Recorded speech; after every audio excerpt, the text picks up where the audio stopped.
जी हाँ दोस्तों, बोर्ड परीक्षा 2026 बोर्ड एग्जाम्स 2026 के प्रैक्टिकल चल रहे हैं। आज उसी सीरीज में हम लाए हैं बायोलॉजी जीव विज्ञान प्रैक्टिकल वाइवा के टॉप क्वेश्चंस, जिनको जरूर पढ़ के जाना आप अपने प्रैक्टिकल वाइवा में। अगर आप ये क्वेश्चन करके जाओगे तो आपको 30 में 30 नंबर 100% आपके एग्जामिनर सर देके जाएंगे।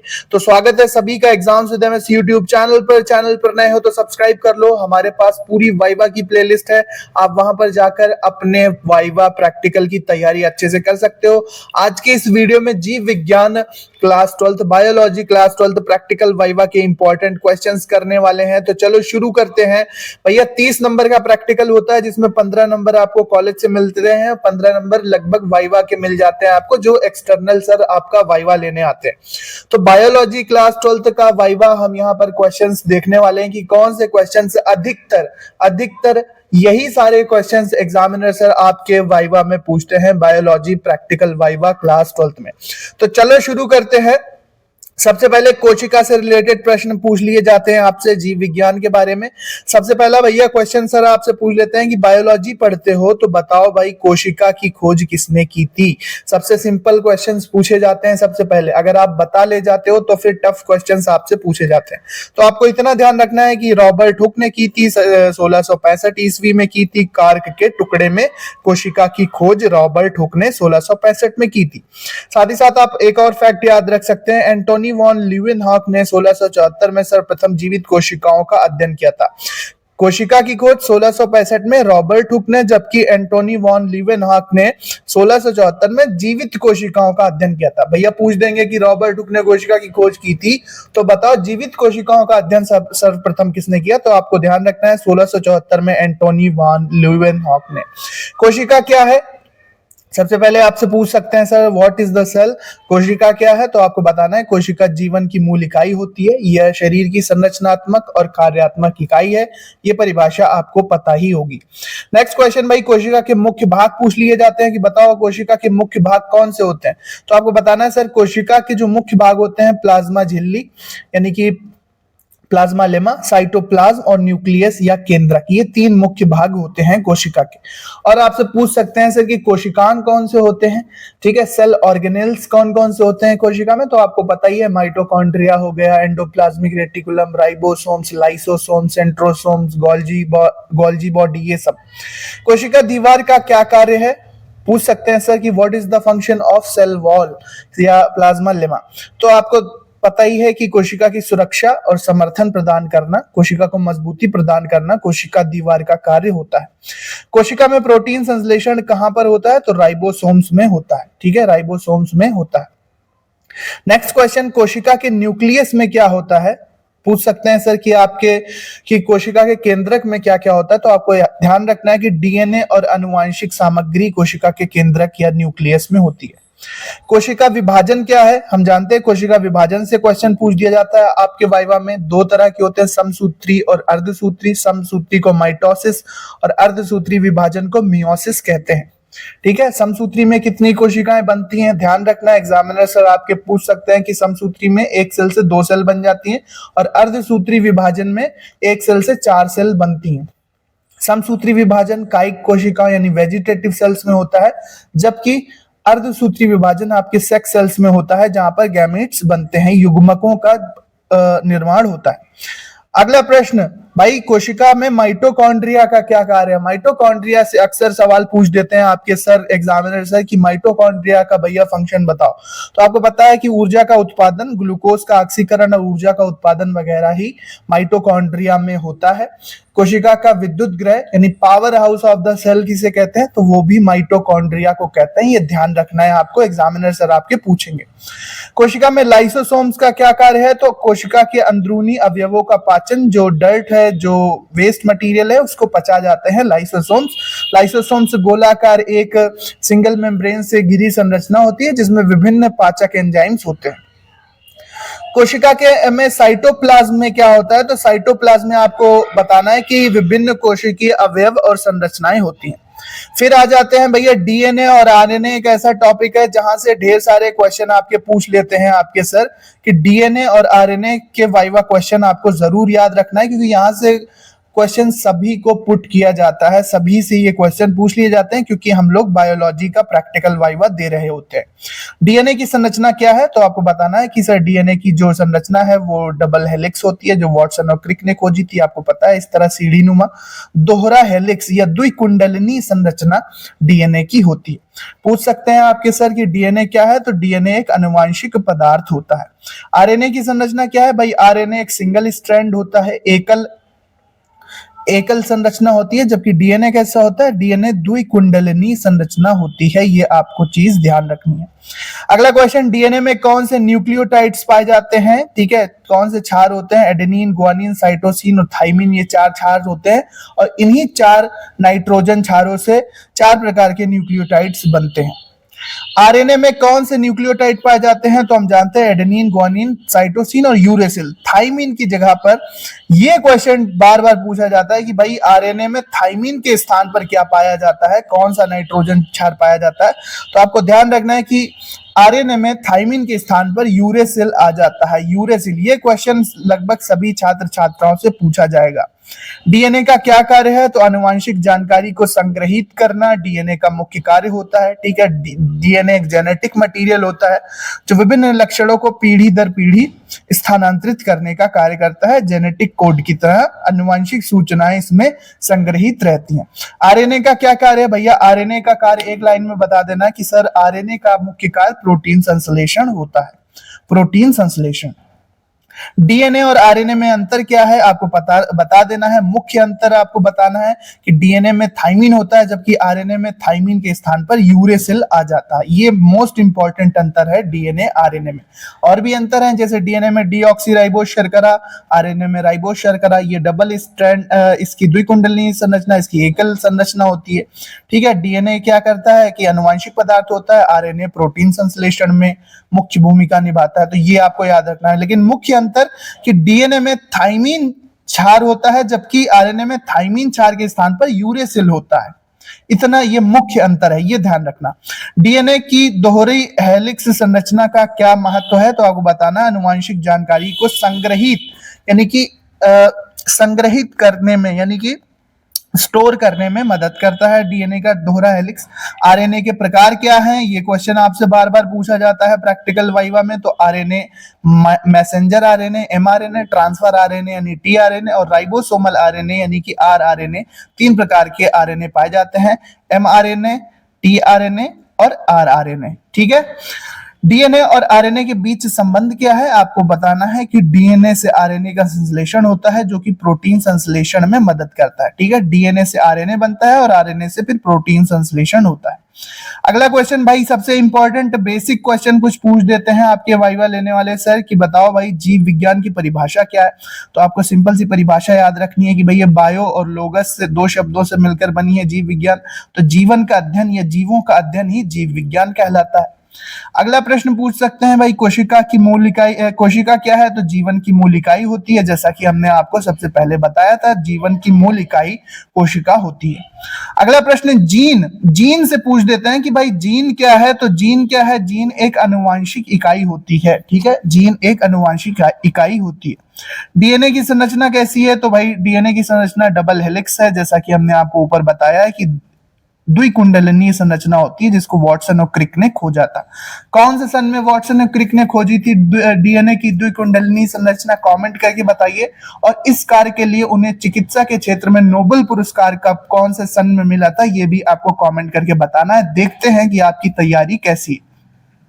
प्रोटीन क्या है भाई, प्रोटीन क्या है, अमीनो एसिड के पॉलीमर होते हैं। अमीनो एसिड से बने हुए नाइट्रोजन युक्त जटिल यौगिक ही प्रोटीन होते हैं, ठीक है। तो प्रोटीन की एकलक इकाई क्या होती है, तो प्रोटीन की एकलक इकाई एमिनो अम्ल होते हैं, एमिनो एसिड होते हैं।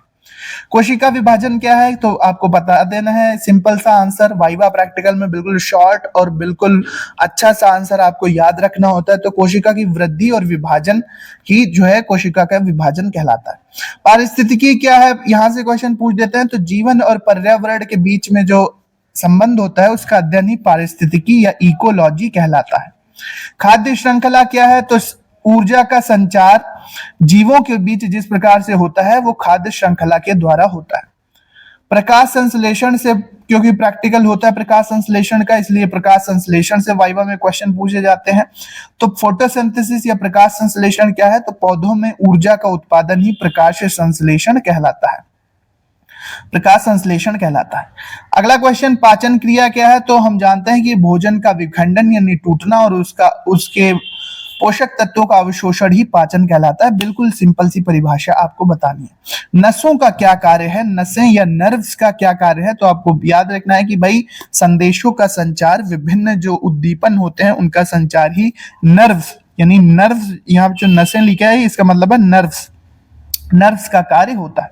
मांसपेशियों का क्या कार्य क्या है? मांसपेशियों का कार्य क्या है भाई? तो मांसपेशियों का कार्य गति और स्थानांतरण होता है। हमारे शरीर को मजबूती और गति का नियंत्रण, किस तरह से हम चलते हैं और कहां जाते हैं, ये सब मसल्स का इसमें मुख्य भूमिका होती है। हृदय का क्या कार्य है? पूछ देते हैं, सिंपल सिंपल क्वेश्चन आपसे पूछे जाते हैं कि हृदय का क्या कार्य है? तो रक्त का संचार हृदय का कार्य होता है, रक्त का संचार आपको ध्यान रखना है, सर्कुलेशन ऑफ ब्लड। फेफड़ों का कार्य क्या है? तो श्वसन और गैसों का आदान प्रदान, कार्बन डाइऑक्साइड बाहर जाती है और ऑक्सीजन अंदर जाती है, और हमारे वायवीय श्वसन के लिए जो माइटोकॉन्ड्रिया में ऊर्जा का उत्पादन होता है वहां तक ऑक्सीजन पहुंचती है। गुर्दे या किडनी का कार्य क्या है? तो आपको बता देना है सर, गुर्दों का कार्य क्या है? मूत्र का उत्पादन और रक्त का शुद्धिकरण, मूत्र का उत्पादन और रक्त का शुद्धिकरण फंक्शन होता है किडनी का। प्रतिरक्षा प्रणाली क्या है? तो हम जानते हैं कि शरीर की सुरक्षा प्रणाली ही प्रतिरक्षा प्रणाली होती है। कैंसर से क्वेश्चन कभी कभी पूछ दिया जाता है कि भाई कैंसर क्या होता है? कुछ सर होते हैं जो पूछ देते हैं आपसे कुछ ट्रिकी क्वेश्चन। तो कोशिकाओं की असामान्य वृद्धि ही कैंसर की स्थिति कहलाती है। बिल्कुल सिंपल सा आंसर आपको याद रखना है, कोशिकाओं की असामान्य वृद्धि, कोशिकाओं में असामान्य वृद्धि ही कैंसर कहलाती है। अगला क्वेश्चन है कि जीन और अनुवांशिक विशेषताओं का अध्ययन क्या कहलाता है? अनुवांशिकी। अनुवांशिकी जेनेटिक्स क्या है? पूछ सकते हैं कि भाई जेनेटिक्स क्या है? तो आपको बताना है जीन और अनुवांशिक विशेषताओं का अध्ययन ही जेनेटिक्स कहलाता है, अनुवांशिकी कहलाती है। जैव विविधता क्या है? तो आपको ध्यान रखना है कि जीवों की विविधता और उनका पर्यावरण के बीच संबंध ही जैव विविधता कहलाता है। अगला क्वेश्चन जो आपसे सर पूछ सकते हैं, अगला क्वेश्चन जो सर आपसे पूछ सकते हैं कि प्राकृतिक चयन क्या है? तो आपको ध्यान रखना है जीवों के अनुकूलन और विकास की प्रक्रिया। जीनोम क्या है? तो जीवों के सभी जीनों का जब हम संग्रह कर लेते हैं, किसी एक जीव के सभी जीनों का हम संग्रह कर लेते हैं तो उसे जीनोम कहते हैं।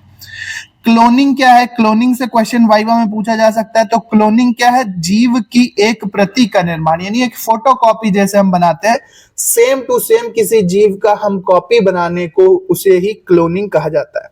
बायोटेक से क्वेश्चन पूछा जाता है क्योंकि बोर्ड के इंपॉर्टेंट टॉपिक है। जैव प्रौद्योगिकी क्या है? तो जीव विज्ञान के सिद्धांतों का तकनीकी उपयोग से मानव हित में उपयोग करना ही जैव प्रौद्योगिकी कहलाता है।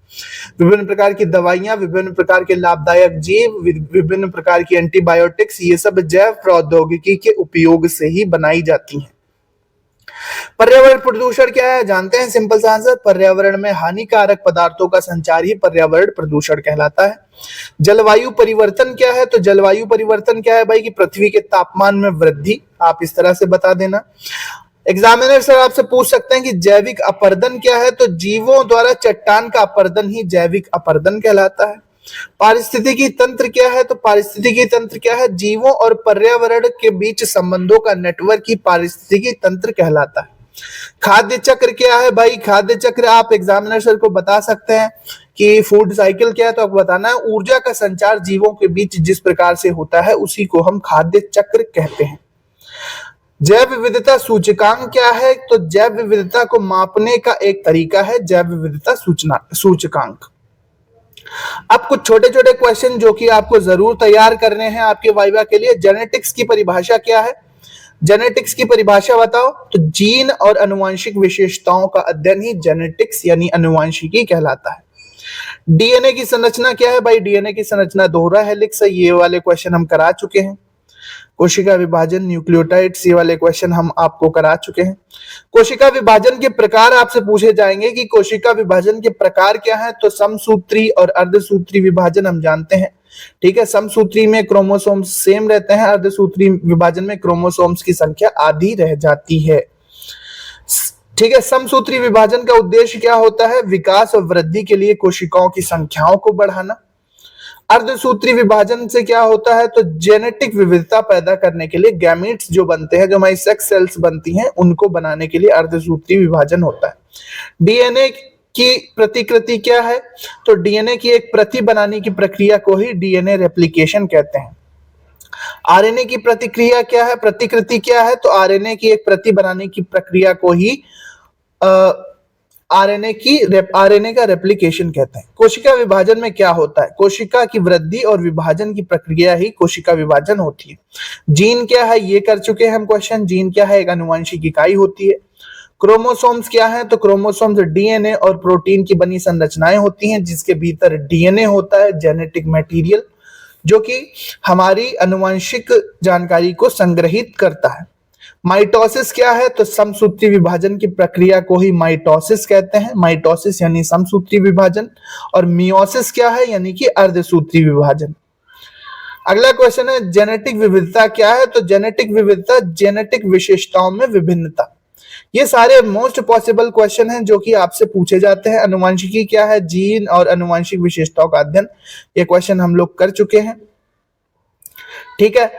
यहां पर आपको एक चीज ध्यान रखना है डीएनए से, कि जेम्स वॉटसन और फ्रांसिस क्रिक द्वारा दी गई डीएनए की डबल हेलिक्स संरचना पर आधारित 5 प्रश्न और उनके उत्तर।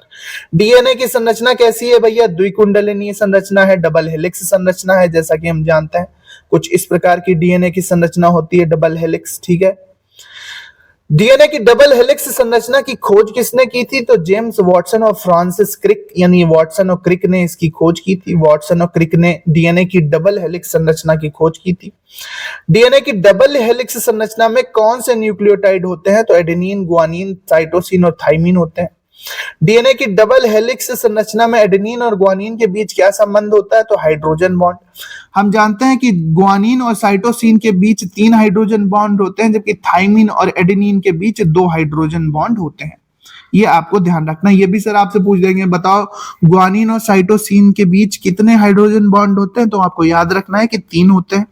पूछ दें अगर सर आपसे कि थाइमिन और एडेनिन के बीच कितने हाइड्रोजन बॉन्ड होते हैं? तो 2 हाइड्रोजन बॉन्ड होते हैं। आपको ध्यान रखना है। डीएनए की डबल हेलिक्स संरचना का क्या महत्व है? तो आनुवंशिक जानकारी को संग्रहित करना। All the best for your practical. और भी हम इंपॉर्टेंट टॉपिक्स के सभी वीडियोस लाने वाले हैं, इसलिए चैनल को सब्सक्राइब जरूर करके रख लेना। साथ ही साथ हमारे चैनल पर आप जाएंगे तो प्लेलिस्ट वाले सेक्शन में आपको प्रैक्टिकल वाइवा की पूरी प्लेलिस्ट मिलेगी, जहां पर आपको फिजिक्स, केमिस्ट्री और बायो के सभी प्रैक्टिकल वाइवा के क्वेश्चन आपको मिल जाएंगे। आप वहां से भी अपनी तैयारी को मजबूत बना सकते हैं और 30 में 30 अंक दोस्तों आप अच्छे से प्राप्त कर सकते हैं। ये बिल्कुल इंपॉर्टेंट पीडीएफ है। इसका पीडीएफ आपको हमारे टेलीग्राम चैनल पर मिल जाएगा। टेलीग्राम चैनल का लिंक डिस्क्रिप्शन में दिया हुआ है। Thanks for watching. मिलते हैं अपने नेक्स्ट वीडियो में। जिस भी टॉपिक पर जो भी आपने चार्ट या मॉडल बनाया हो, जिस टॉपिक पर आपको इंपॉर्टेंट वाइवा क्वेश्चन चाहिए अपने प्रैक्टिकल की तैयारी के लिए, आप हमें कॉमेंट करके बताओ कि आपको इस टॉपिक पर क्वेश्चन चाहिए, हम वो टॉपिक आपको बना कर देंगे। साथ ही साथ आप ये वीडियो कौन से शहर, कौन से गांव से देख रहे थे, अपने शहर या गांव का नाम कमेंट बॉक्स में जरूर मिलना। सब्सक्राइब कर लो हमारे चैनल को। अपने गांव या शहर का प्यारा नाम कमेंट बॉक्स में जरूर लिखना। मिलते हैं नेक्स्ट वीडियो में। Thank you and all the best.